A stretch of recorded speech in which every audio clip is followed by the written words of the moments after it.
Autre série cette semaine, de la fierté, de la passion, vous le savez, et un regard à quelques-unes des écoles, parfois prestigieuses, qui forment des jeunes à des métiers d'art. Aujourd'hui, une école où on enseigne la taille de la pierre à Uzès, dans le Gard. Un jour, ils vont peut-être restaurer les monuments historiques avec eux. Élie Bonnet et Julien Daniel. Au tout début, faut travailler la force. Et puis, il faut être très patient, mais sinon, rien n'est difficile quand on persévère. Les gens se font une idée du bac pro qui n'est pas ce qu'elle est réellement, quoi. C'est vrai que bac pro, quand on entend ça, c'est un peu... Je pense pas que ce soit une ligne secondaire, c'est une ligne choisie. C'est un sillon choisi et du coup, on a su prendre un choix, donc non, faut pas en rougir. Une leçon de vie donnée par des gamins de 15 à 20 ans que certains disent en échec scolaire. C'était sans compter sur la découverte d'une passion. Par hasard, je suis rentré dans cette formation et je me suis pris au jeu en fait. Le côté physique m'a plu, et puis faire un dessin et puis voir ressortir des formes monumentales, c'est assez plaisant. À élèves passionnés, professeurs passionnants. Partie concave, après la partie convexe et le joint. Ok, donc on descend de 5000. 5, parce qu'elle avait dit... Ouais, on va essayer 5000. On va faire un essai de toute façon. Et puis ensuite, on verra sur la traverse et sur le melon. Okay. C'est pas des profs comme on en voit dans les cours généraux qui font leurs cours et après ils s'en vont, quoi. Là, il y a un petit plus, il y a un petit contact élève-professeur, quoi. C'est pas pareil. Et cela se voit. Être attentif. Et vous allez pouvoir dégrossir. À l'écoute du moindre conseil. Comme ça, t'en arrêtes. Elle risque rien. Ils sont partis pour 3 ans de formation en bac pro taille de pierre et certains apprennent parfois très vite. Ça arrive que l'élève dépasse le mètre parfois? Rarement. Bah oui. Parce que moi je suis très très fort. Il en est la preuve. Non. J'ai eu des élèves qui étaient d'une facilité assez incroyable. Et alors ils vous chambrent parfois? Ils peuvent, ils ont le droit, c'est le jeu.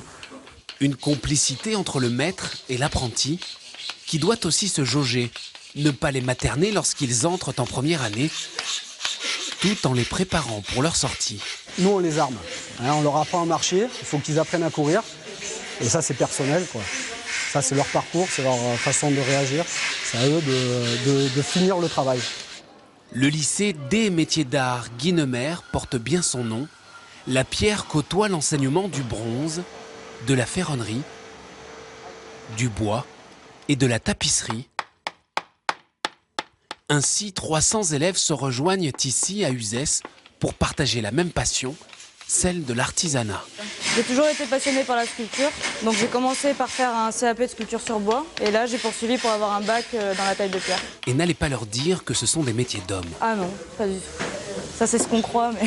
Et les filles sont chaque année un peu plus nombreuses. On doit reprendre au milieu, là. Alors, on a des tasseaux qui nous permettent de lever, c'est plus un travail de force. C'est quoi leurs avantages? Plus minutieuse, ouais. La finition, ouais, c'est vrai. Il aura suffi d'un déclic pour susciter la volonté d'obtenir un diplôme, et cela ne laisse pas insensible. On a des élèves qui ont des parcours assez atypiques, qui réussissent professionnellement, et ça, bien sûr, ça nous touche plus particulièrement. Pour la suite... Moi, j'aimerais bien aller dans le design, mais ça, c'est les écoles qui me choisiront. L'avenir le dira. Tommaso, Elisa et Léo graveront bientôt dans la pierre leurs initiales et laisseront leur empreinte inaltérable, comme leurs lointains prédécesseurs romains l'avaient fait non loin de là. Et après la taille de la pierre, demain, la passion de beaucoup de jeunes pour le travail du verre. Ce sera la fin de cette série que vous pouvez bien évidemment retrouver sur le site internet de cette édition de 13h, dont vous revoyez l'adresse tf1.fr/13h. Avant de vous quitter, un petit mot de la bourse qui n'allait pas fort hier soir, mais qui repart à la hausse ce matin. Plus 0,70% à 3476 points. Dans un instant, on retrouve Evelyne Delia pour nous parler du premier jour du mois de mars. À 20h, Laurence Ferrari. Et puis pour vous quitter, on va profiter encore quelques ondes du beau temps à Saint-Jean-de-Luz et sur le petit train de la Rune. Bon après-midi. À demain.